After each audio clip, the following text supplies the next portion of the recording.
Mike Romali here with the Hurricane Outlook and discussion for July 6, 2021, recorded around 2:42 p.m. Eastern Time. We have a lot to talk about today, including the potential for Tampa Bay to receive a direct hurricane landfall from what will soon be Hurricane Elsa and what impacts it will bring to the rest of the state of Florida and all the way up the southeastern coast. So let's go ahead and jump straight into everything. Here is, first of all, a look here at Tropical Storm Elsa. Again, sustained winds have now increased to 70 miles per hour, and the pressure now down towards 1,000. It is moving due north at 9, and we do have, again, tropical storm warnings and hurricane warnings now. This is expected here to become a hurricane within the next about 12 hours and remain a hurricane until it makes landfall somewhere near Tampa or Cedar Key, Florida. And then this will eventually move off, again, weakening slightly, but still causing some problems all the way up the southeast coast, and then moving out here across portions of the Delmar and out into the Mid-Atlantic and Northeast, where, again, it could cause problems out here later in the week, and then be a post-tropical cyclone by the time it gets over here to the Canadian Maritimes and Nova Scotia. But this is a problem because, again, this is going to pump in a lot of storm surge for Tampa Bay.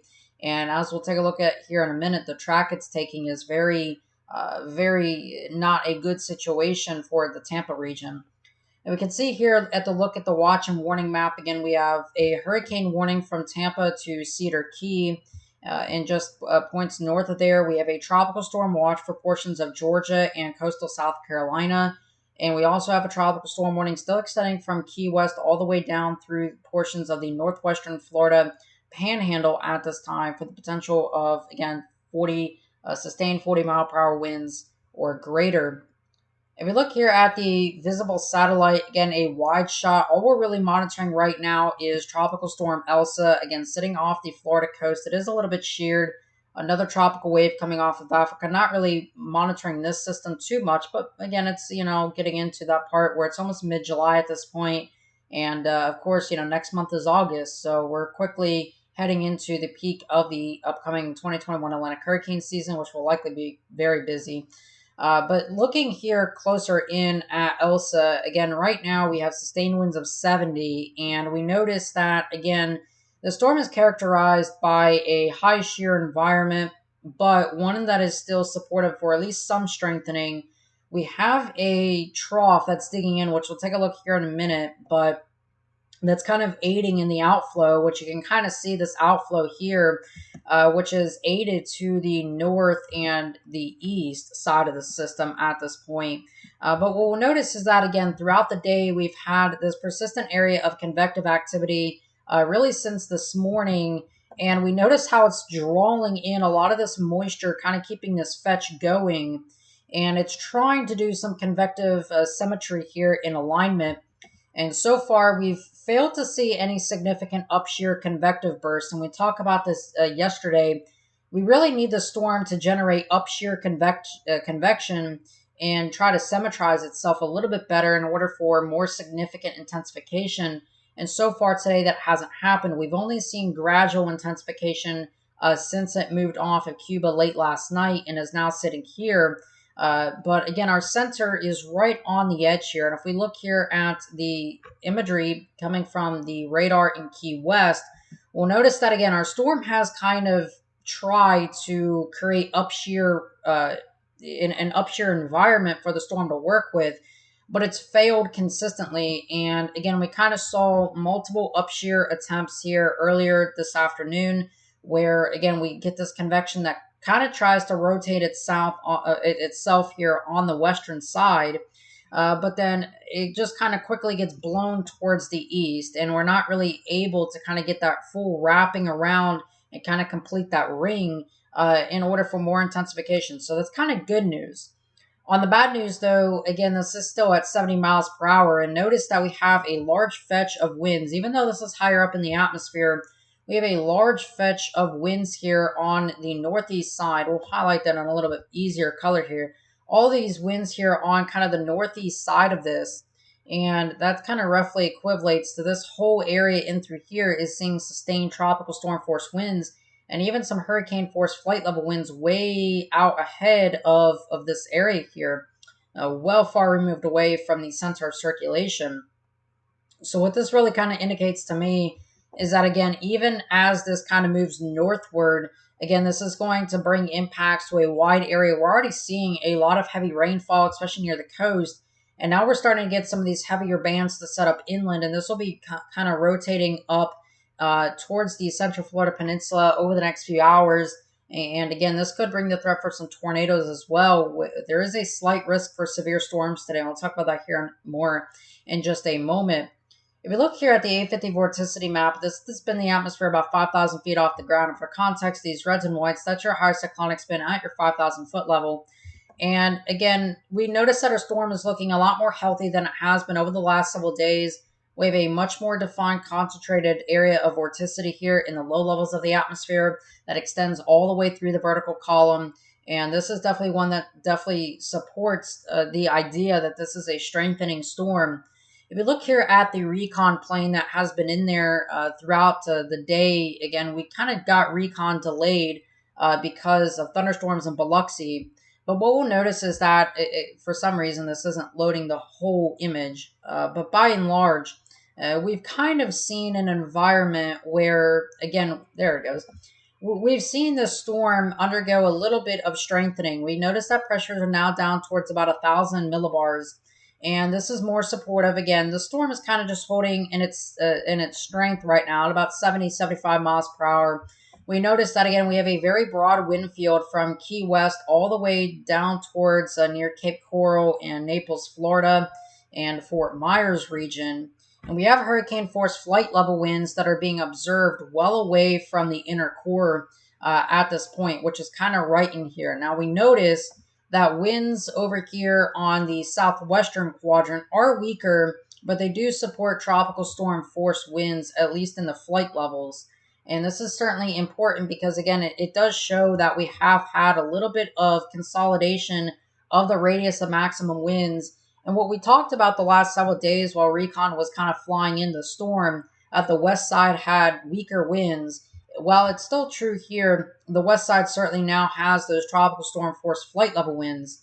And we notice that, again, if we go back here to the SFMR readings from the Recon plane, we'll notice that, again, we've had several SFMR readings of about 60 knots, which is right about here.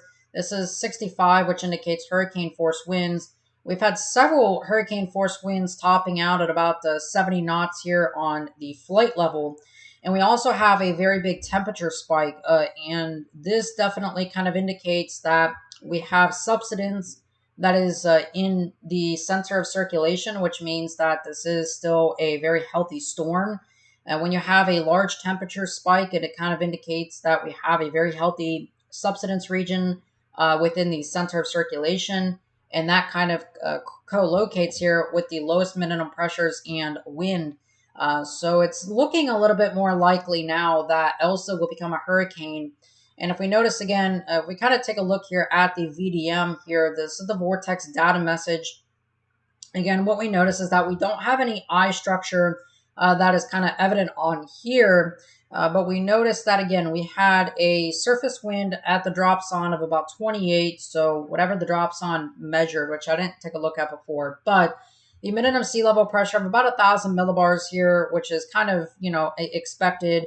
The estimated surface winds here, 59 knots or 67 miles per hour. So that kind of co-locates the 70 mile per hour readings here.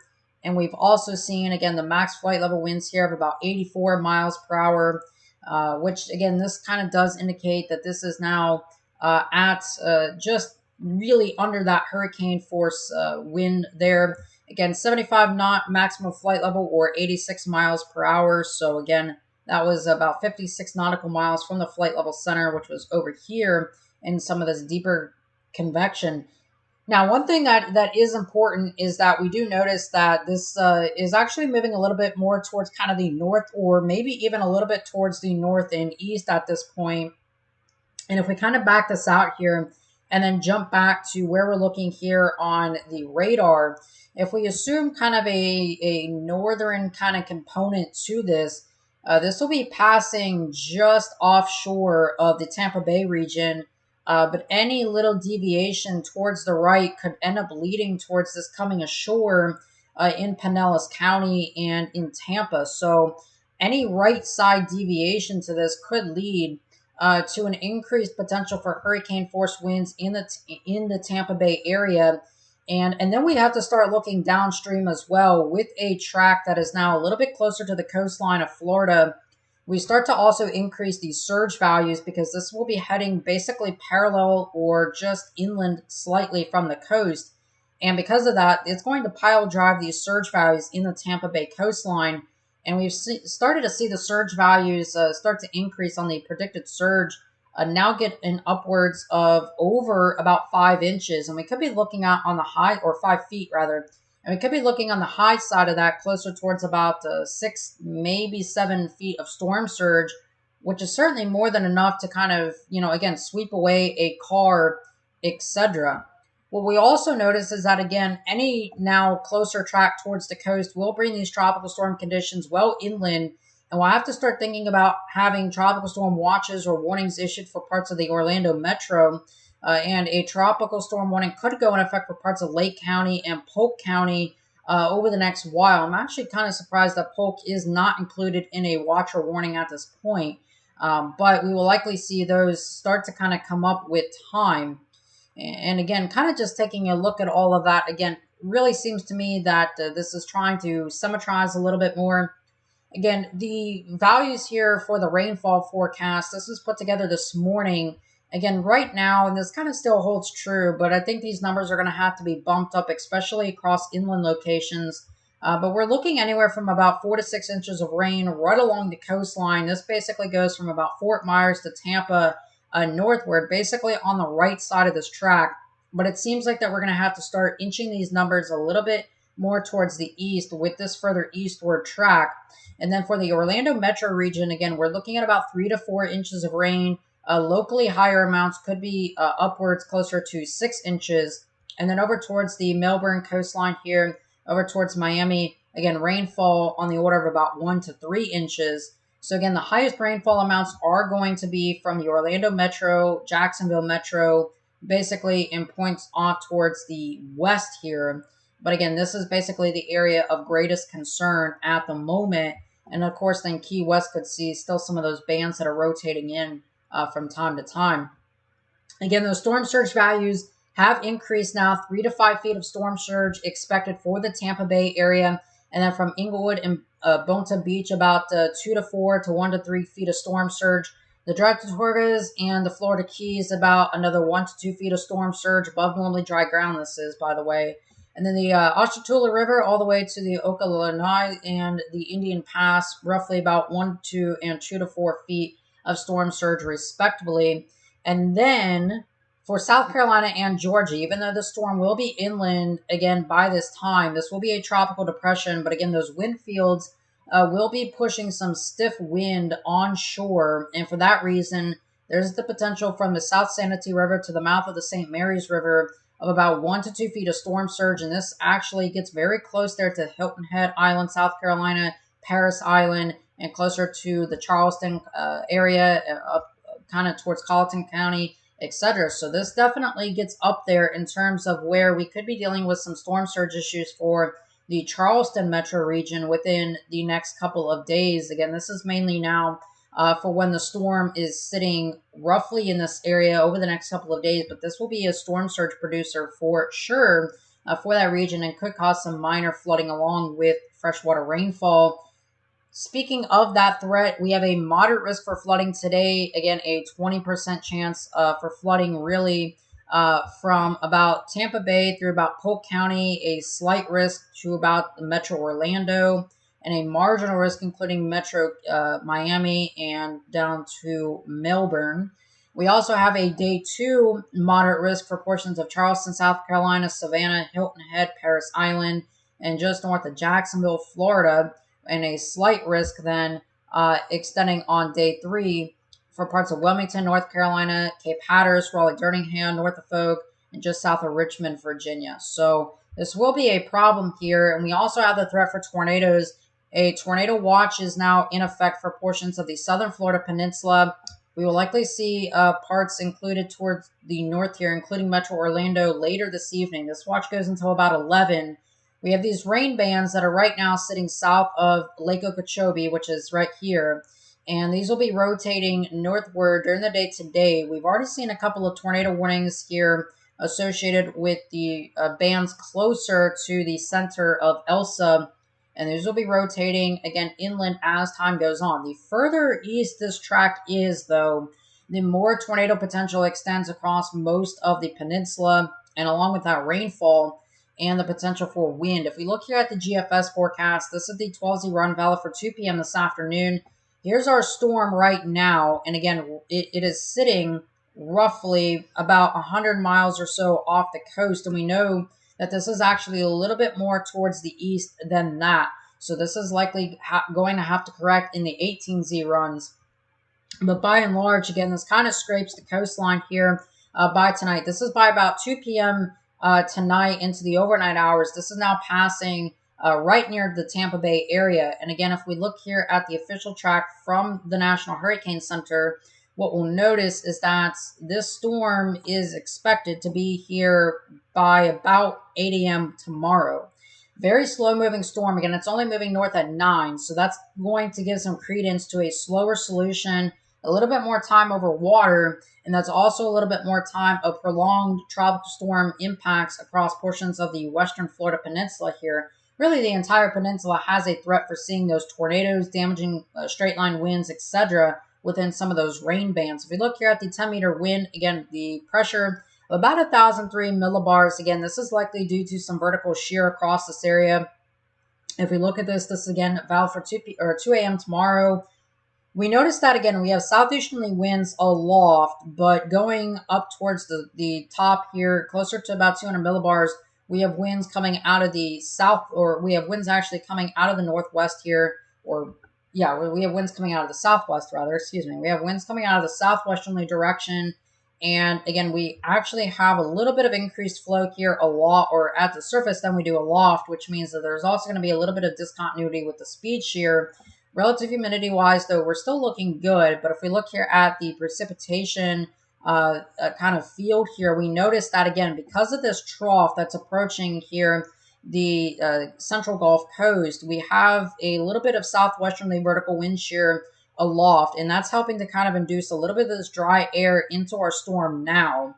By this time this moves northward, though, this dry air kind of gets left to the south. This really dry air gets left to the south, but we're still left kind of with some remnant dry air in this area, which may get entrained from time to time into the circulation, and that's kind of what the latest idea is at the moment. The HWRF solution, again, generally agrees with this. We'll go here to the 10-meter wind. Again, the storm right now is looking pretty decent. This is valid for just about an hour ago now, 2 p.m. Again, the storm is looking a little bit impressive here, but we'll notice here on the HWRF is that the storm actually struggles and it undergoes a weakening trend. This is by 5 o'clock. The storm is now down to about 1,004 millibars, and again, or is up to about 1,004. Now, if we look here at the current trends, we'll also notice that, again, we don't really see a lot of heavy convection right now that is setting up. These training bands have weakened slightly, so this might be undergoing just a tad bit of weakening as a result of dry air and shear kind of forces these systems to kind of collapse.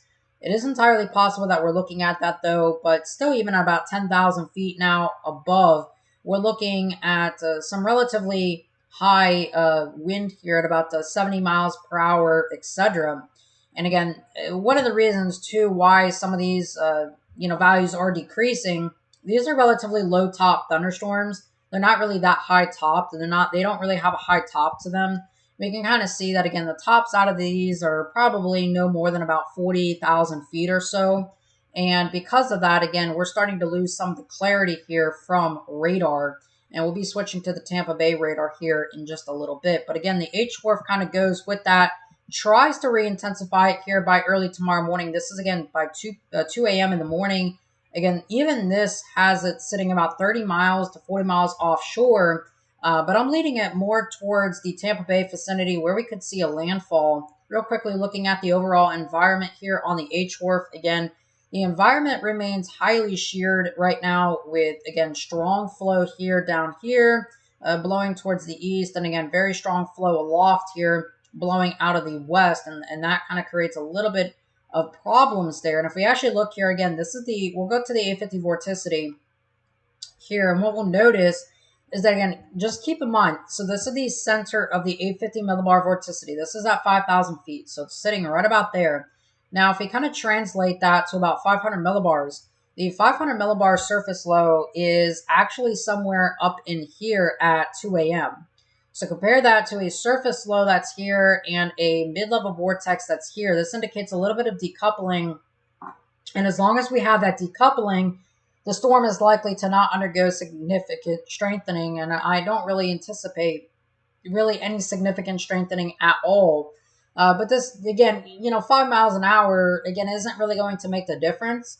But for statistical purposes, again, 5 miles an hour will be the difference between a hurricane and a strong tropical storm, but the impacts remain the same regardless. And again, this is the official track from the National Hurricane Center, so make sure you are staying in tune to that. And again, impacts then will extend downstream, almost reminiscent here to what we saw with Claudette, but impacts will remain downstream for portions of coastal Carolina, Georgia, North Carolina, and out through potentially even the Delmar and New Jersey. So we'll be watching that very carefully. We will have live coverage throughout the afternoon here on Twitter, and I do believe this evening is when we will probably start going into a long-form severe or long-form hurricane coverage, and we'll be kind of tracking everything here and probably do a live streaming event. Camera systems are all ready to be placed, and we are all ready for this event. So with that being said, hope you have a great rest of your afternoon and evening. Of course, I am Michael O'Malley. I'll talk to you guys again some more later this afternoon.